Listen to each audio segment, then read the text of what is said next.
All right. So, hi everyone. My name is Miguel Silva, and I go by he/him pronouns. I'm the Adventure Trips lead at UCF Outdoor Adventure program, and today I'll be talking to you about coming out of nowhere and finding your place in the wild.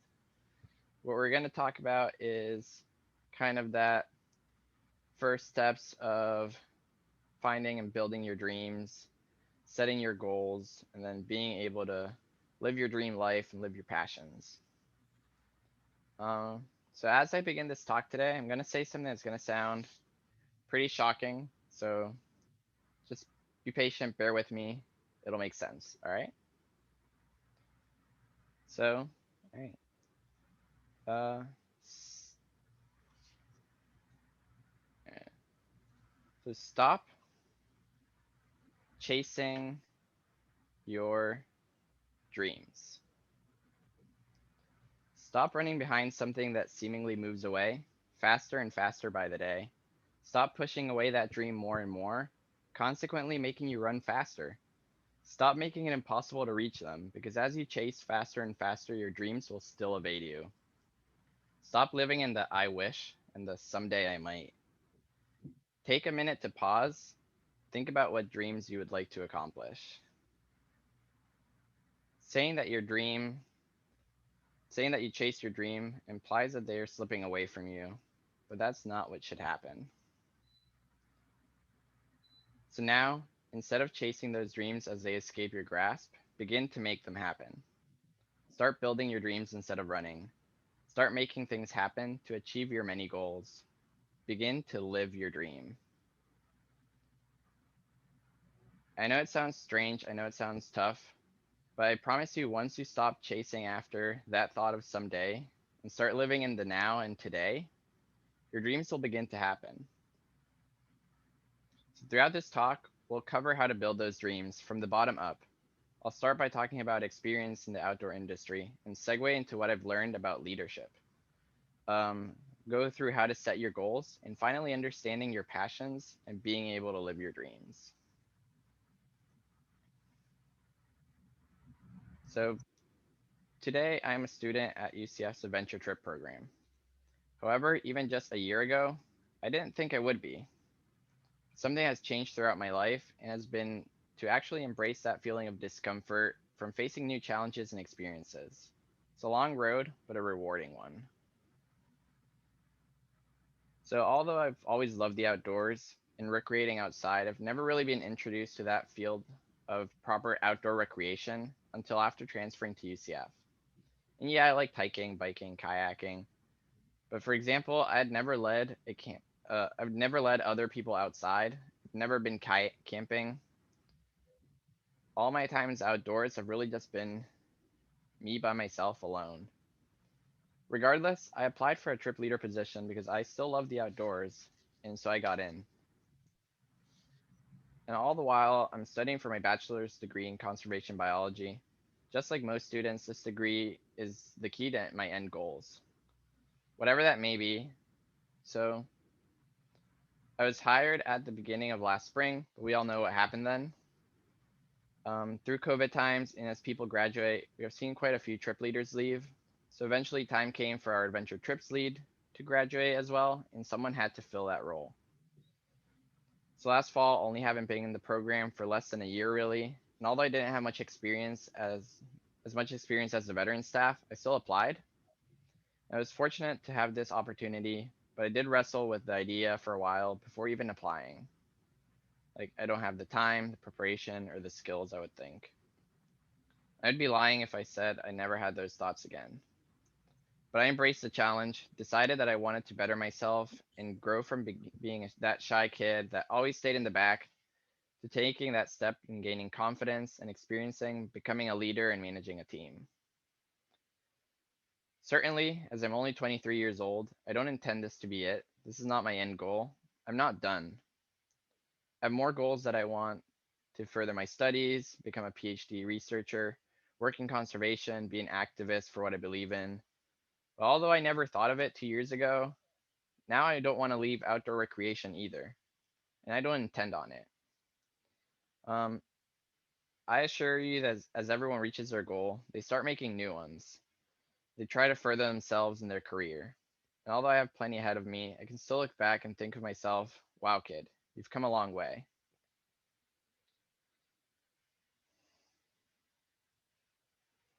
So, how does one get a job in outdoor rec?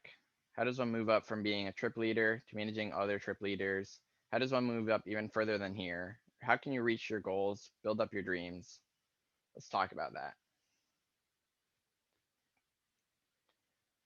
So, I speak today from my experience, and I'll first start by acknowledging that my experience isn't yours. Each one of us has had different experiences, backgrounds, upbringings, hardships, and challenges in our lives. We all come from different families, cultures, and lifestyles, and I can't assume that the steps I took and what I went through will all be the same for you. So I feel that my experience can be seen as one of privilege sometimes. And I'm fortunate that I have been given several opportunities in life, and I know that many have not been given. And that is something that I've always acknowledged. I seek to make the most of those opportunities I get, and I strive for others to have a fair shot at their dreams too. So what I say today is not an instruction booklet on how to do what I did, but a guide on how to do what you want to do. Regardless of your experience, I believe that we can all build our dreams. So talking about experience, what sort of experience do we need to get started in an outdoor job? Well, I would argue that a well-developed outdoor program should not require any outdoor experience from its employees at all. As Outdoor Rec, we strive to introduce and connect more people to the outdoors, and that shouldn't just mean people who go on their first camping trip with us, but also those who want to work in an outdoor setting, even though they've never gone on a long trip expedition through the mountains. It's easy to build hard skills, teach someone proper techniques, but soft skills and personality, now that's something you can't build in a day. I know some places will require experience though, and yes, it certainly helps to always strengthen your abilities. And the best place to start is one that will help you grow those abilities and be a stepping stone to further your outdoor career instead of being a barrier. A few ways to gain some experience is just to get outside. I know for many that is a privilege within itself, and it's something that we have to acknowledge. But if you do have a group of friends that also likes the outdoors, just plan a quick hike through the local trail. It can just be a couple miles, not the whole Appalachian Trail. If there's something you like to do outdoors, then keep doing it. Build that up as your strength. You don't need to be good at everything, you just need to be good at one thing.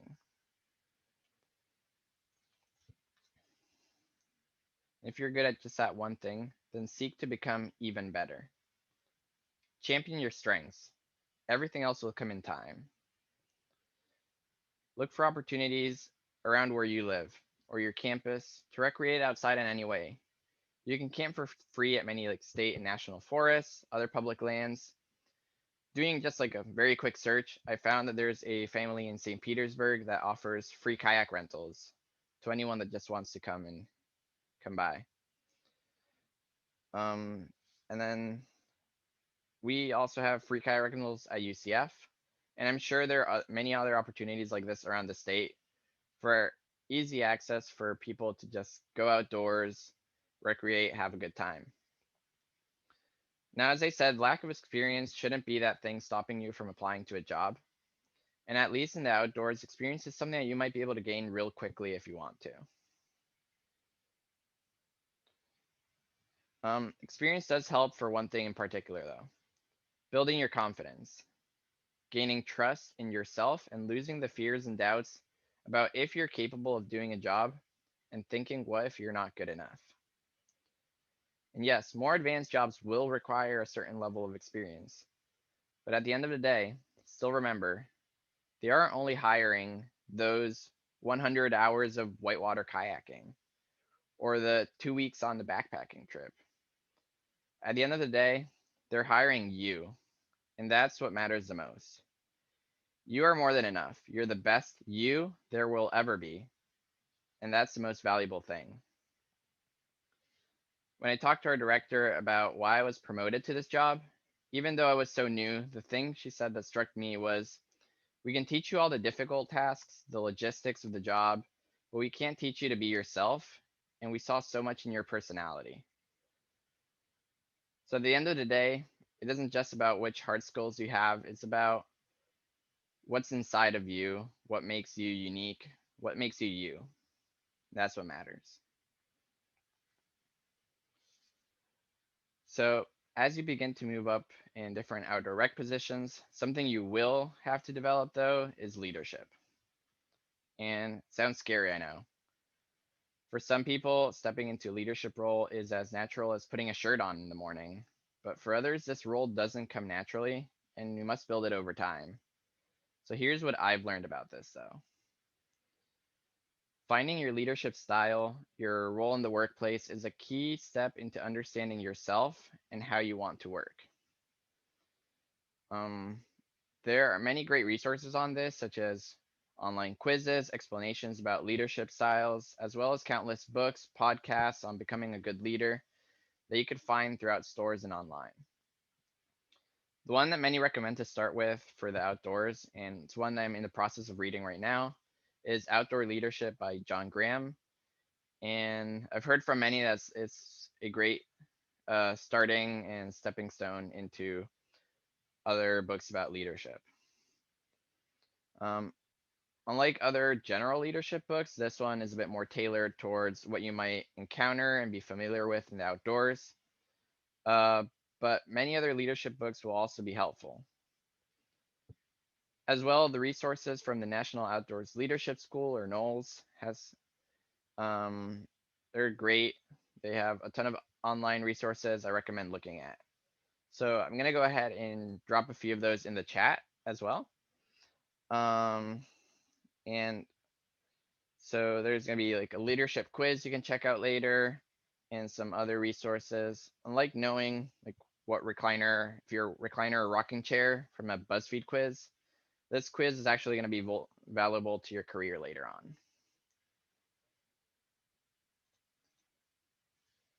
So I'll go ahead and just drop some in there real quick.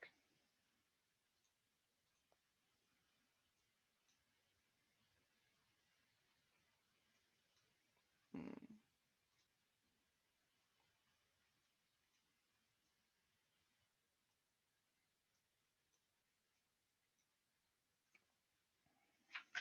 All right.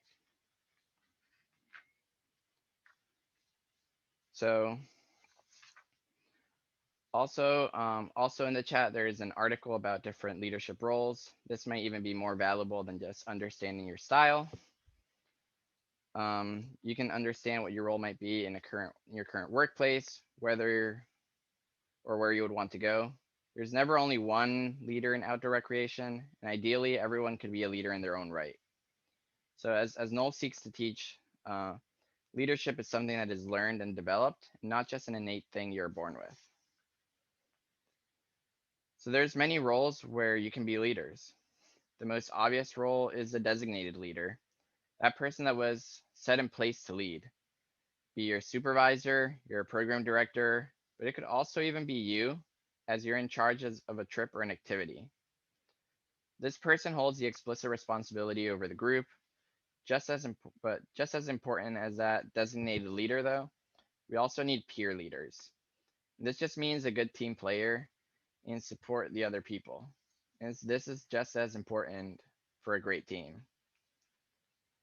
So how to start building up your leadership? Start by taking initiative, putting yourself out there. Step out of your comfort zone and try new things. Accepting these challenging situations will help you grow as a leader. And however, the most important thing to know about being a leader is that it isn't a solitary position.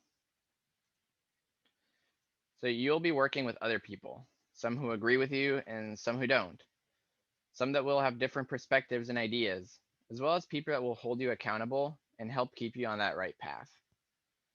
A good leader's job is to understand their style and how to best apply their strengths, but also understanding other team members' styles and what their strengths and weaknesses is so that you're able to balance the whole team and the group and help what everyone else may be struggling with.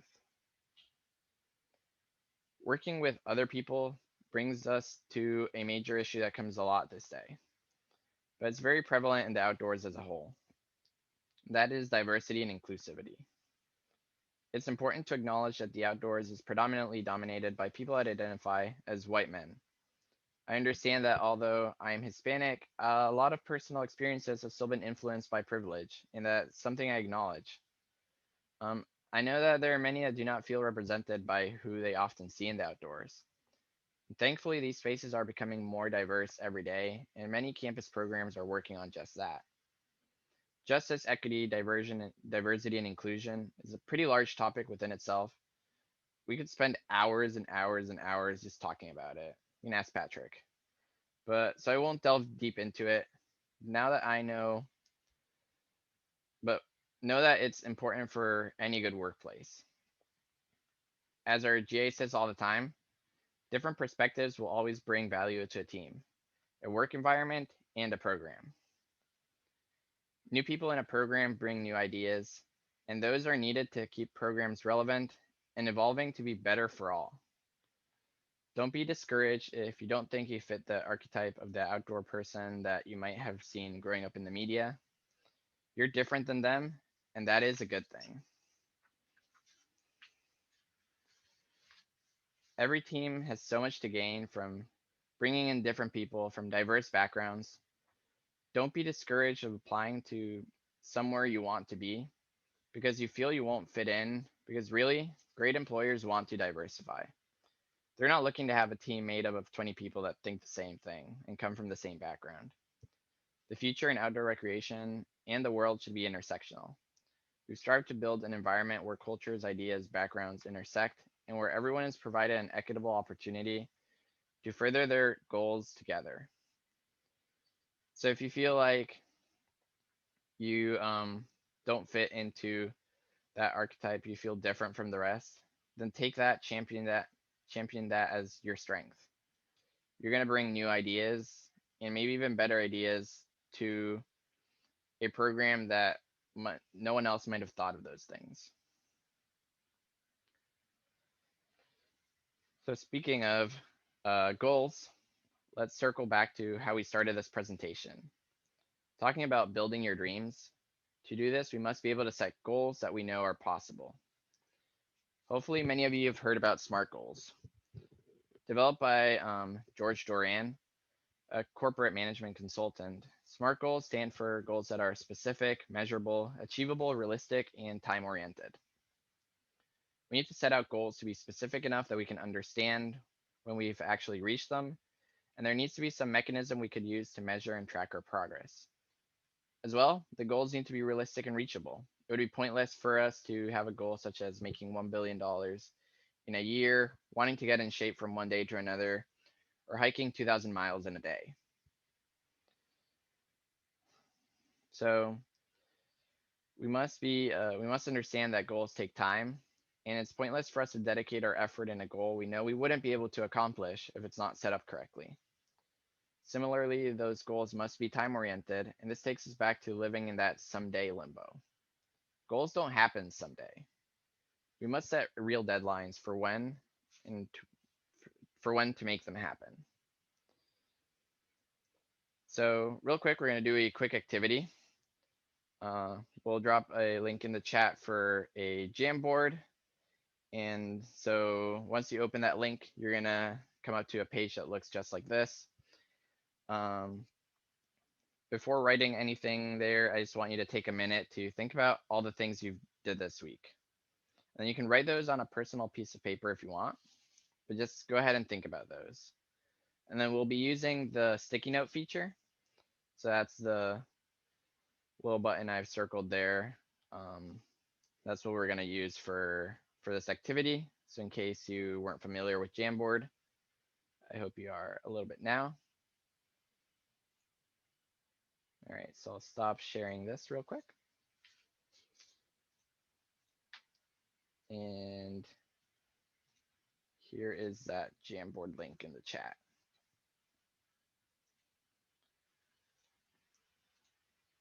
We'll go ahead and share this.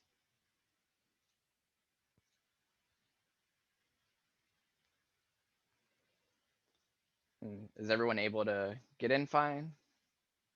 Do some thumbs up, some nods. All right. So keep thinking on those things that you did this week. And now you can add little sticky notes. And on the sticky note, I'm just going to ask for each of you to go ahead and write down a goal that you have that you might like to share with us. It can be short term, it can be long term, but something that you really would like to do.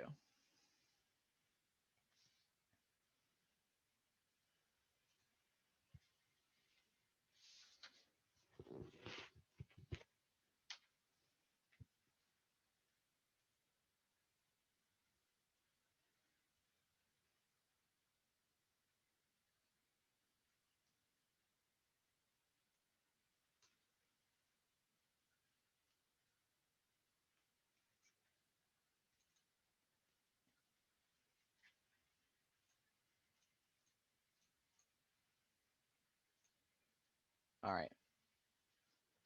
Is that everyone? Seems so. Oh, we've got more goals. That's great. All right. So now that you've written down your goal, think back to the things you did during the week. Did you do anything that helped advance you or in reaching those goals? Let's think about that for a second. Is there anything you did this week that took you just a step further to getting to that goal? That could be yes, could be no, and that's okay. Now on that same note, write how you think moving forward you can accomplish that goal. It can be a quick little explanation or sentence.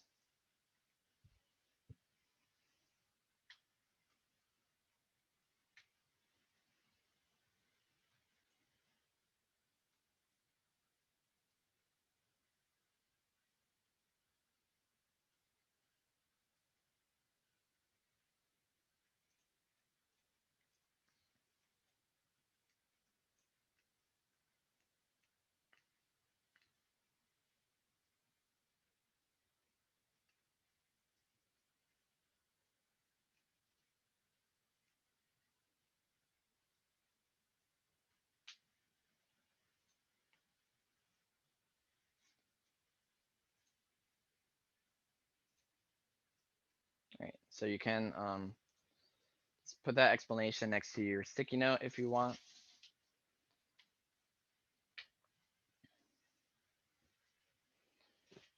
And would anyone like to kind of go in, share what their goal is, what their any of their like reasoning or thoughts have been throughout this short exercise? So I can start out like my goal was to get into a graduate program.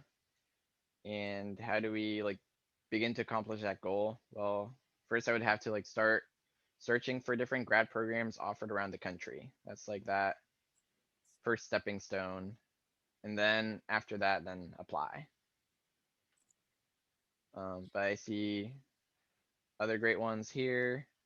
Making it outdoor accessible is pretty big goal. So I had getting a job working for a university, and something that I put was expanding my resume, but I also want to make my interview skills a little bit better. I think sometimes I can just use okay. Sometimes it's tough for me to put all of like what I bring to the table in an interview, and so just for me it's like expanding that resume and then helping like getting it to a point where it helps me come off as someone who can bring a lot to the table. So Yeah. that's one way that I'm working on accomplishing it. Awesome, Patrick. So absolutely like understanding what you have to do to kind of reach those goals is what we're trying to look for right here. Anyone else want to share their thoughts? I can talk about have a healthy work-life balance. When I graduate, I'm not gonna be able to work in the outdoors. I'm gonna work in engineering for a little bit. I'm really scared that I won't have as much time to spend outdoors because of my job.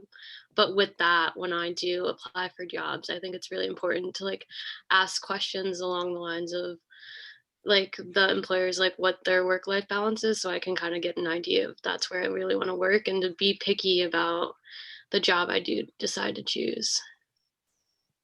That's important. So kind of like making it about yourself. And I mean, you're the most important part of that, of your job. So kind of like setting those priorities for yourself. I like that, Becky. I think it's Yeah. tough, especially coming out of college, to really like maybe decline a job because you don't think it'll be right for you, especially like coming out of college in like the COVID landscape.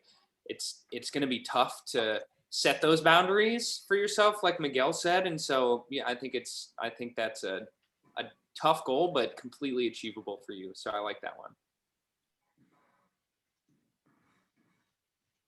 All right. Anyone else? I can talk about mine because it was pretty broad. It was the make the outdoors accessible for all. Um, it was like a broad goal, but I wanted it to have like local action. So, like ways that I could achieve that is by like helping people in my life feel that the outdoors aren't so overwhelming to start out in.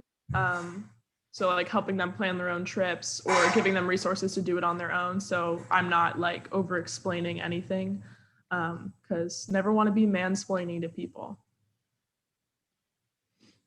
I feel that that's important and ties back to our keynote um, talk from yesterday, kind of the different ways that we can make outside accessible, and how Patty really focused on like education, but in kind of in like in a good way. Um, yeah, I like that, Maddie. It's great. So I just want you all to take some time to look at what you've written down. Maybe write it down in a piece of paper or a sticky note and put it on your computer or something. I want y'all to remember these goals you have. Remember this these reasonings by how you can achieve those and start working on these. So we're going to go back into our presentation.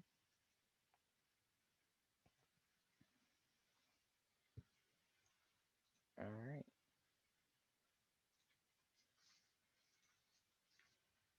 Let's continue. So how would you know you're moving towards those goals? How would you know that you're on the right track? You can measure the progress you've made and see where you need to keep building to achieve that goal. If your goal is to say to become the say adventure trip student lead, there are some steps that you could take to accomplish that. First, you need to be a trip leader. So if you're not, then you would have to start there. Find out how to become one, where to apply, write your cover letter. Then you would need to find see what training you might have to do, what skills you might need to be the lead.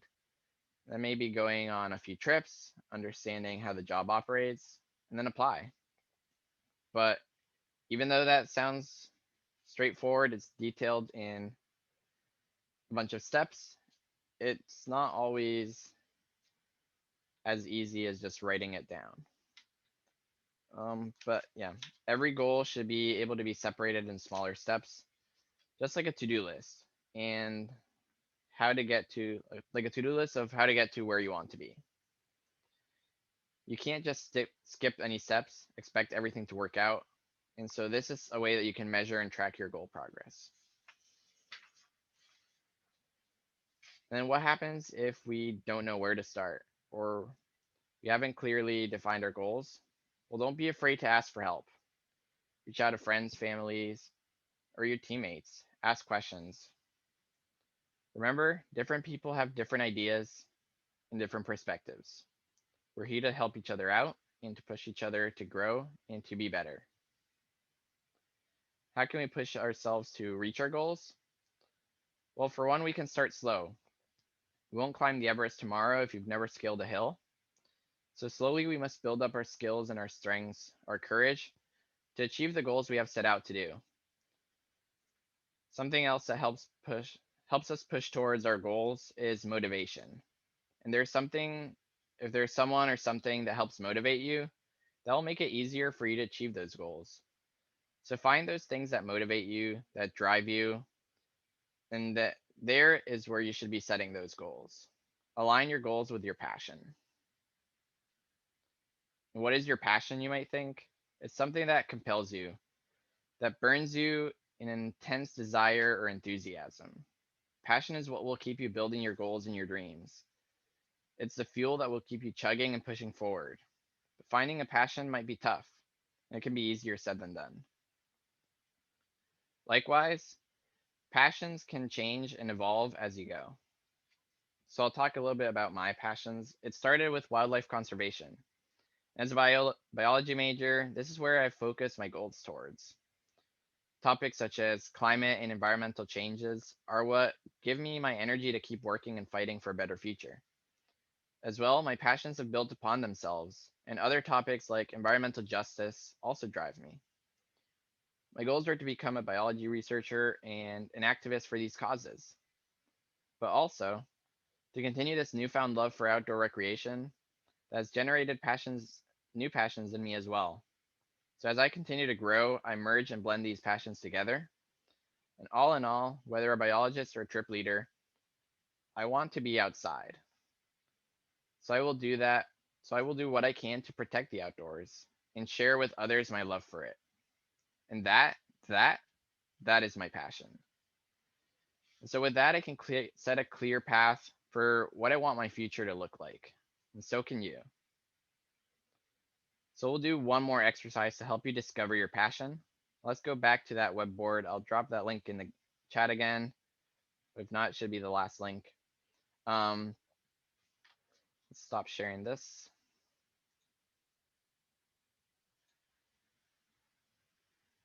Let's go back over here.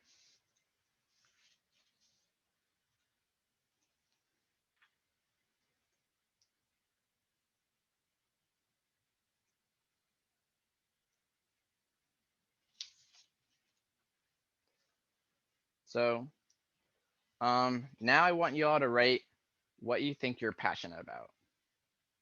Can be one word, can be a small phrase. Just think of that short something that first comes to your mind when you hear about passion.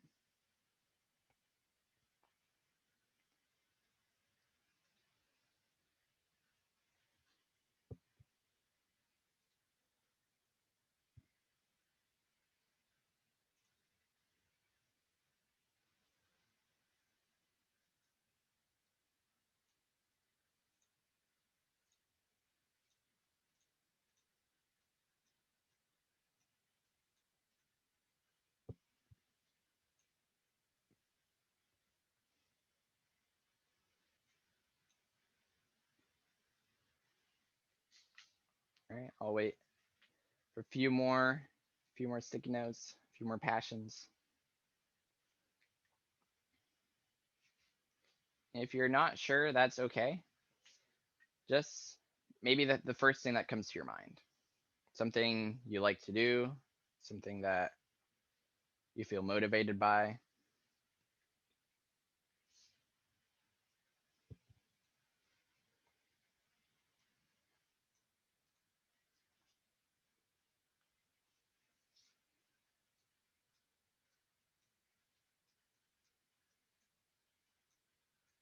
All right.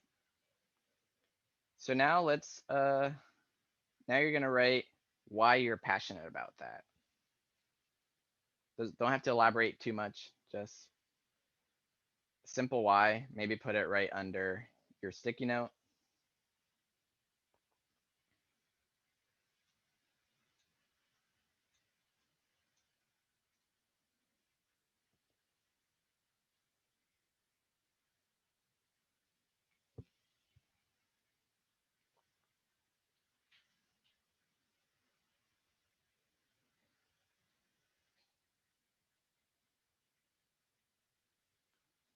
So I'll just have everyone drag their sticky note right under their the first one they wrote.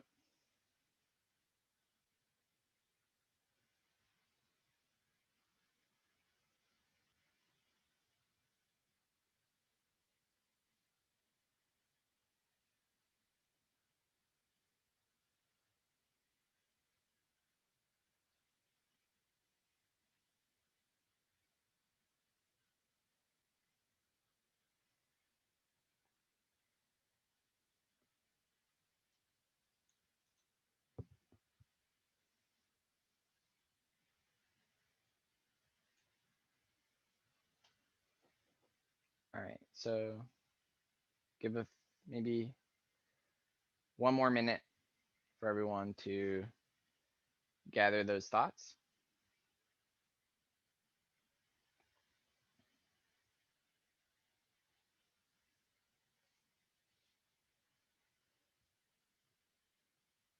All right. So now let's delve even deeper, okay? Why was that your explanation?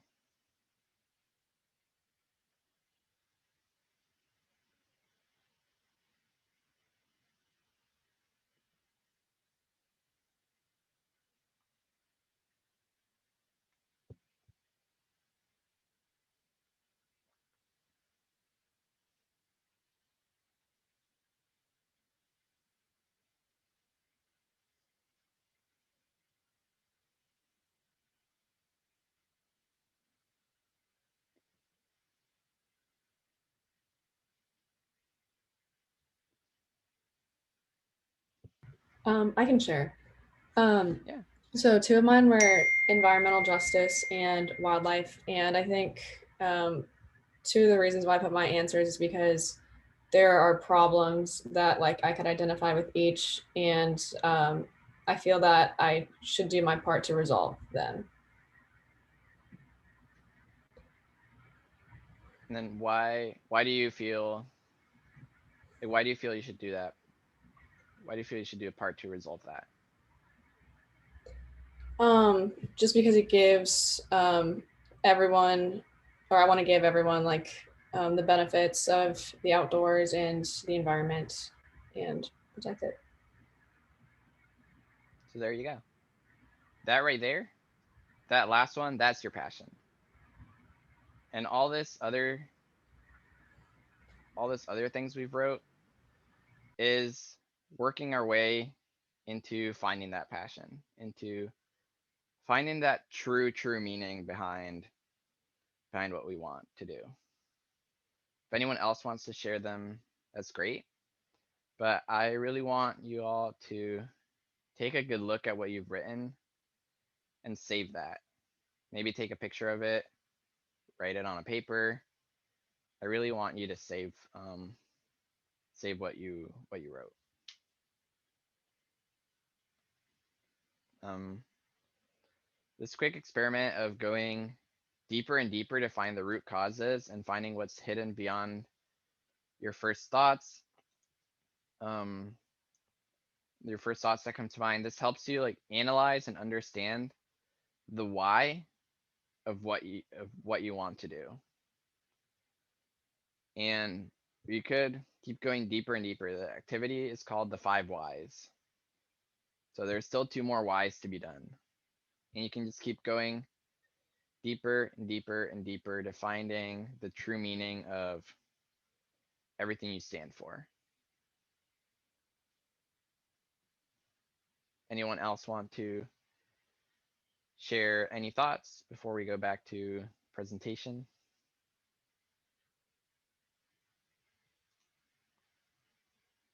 All right.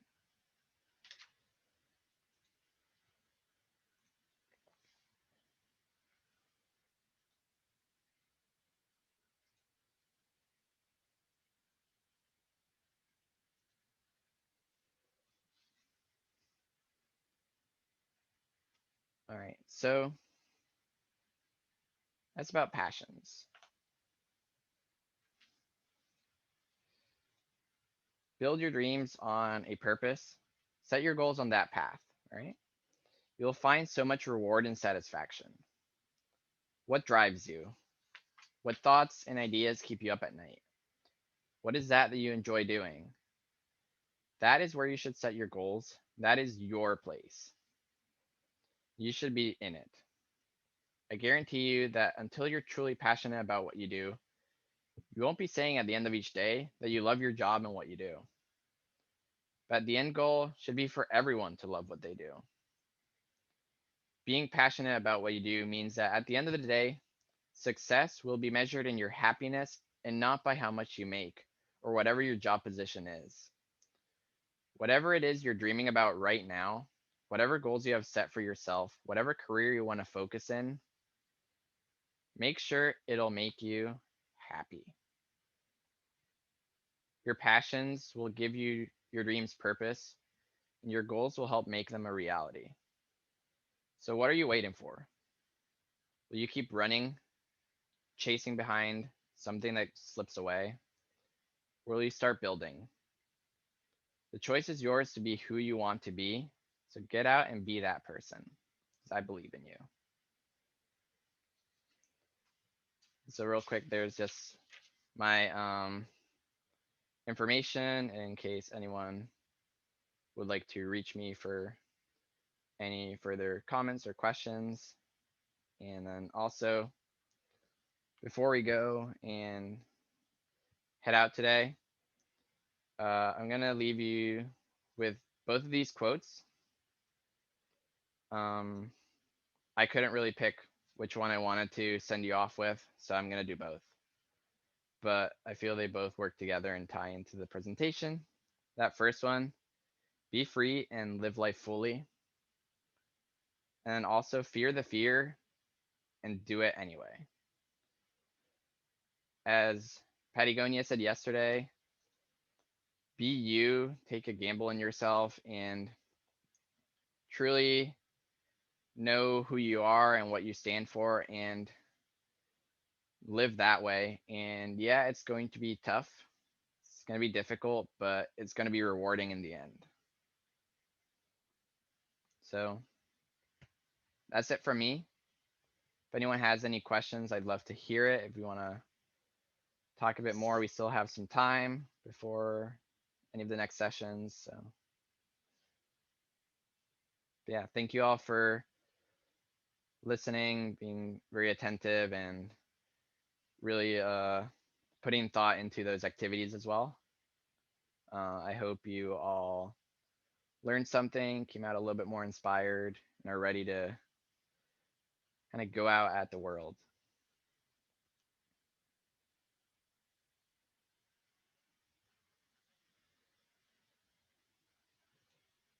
All right.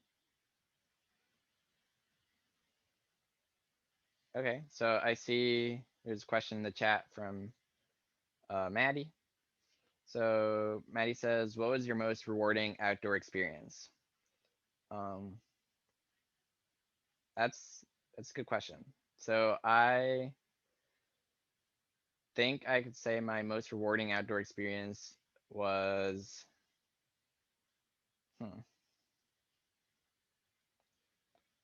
feel like each time I'm able, and it's not really one single experience, but more of a feeling or a group of experiences. But each time I'm able to take someone out there and see that they, at the beginning of say a trip, they don't feel comfortable, they feel a little timid, a little scared, and I'm able to teach them something new. I'm able to feel them, make them like feel better, and by the end of the trip, they're having a blast. They want to come back again, try some more. And yeah, it's a person that maybe just an hour ago was super unsure of themselves, and just real quickly they were able to build up that courage or discover something they loved. So yeah.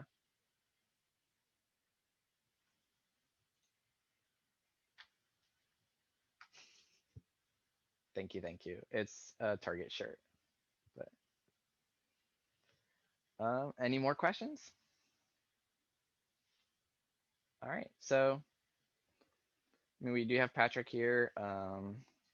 believe we have 10 minutes before the next talk.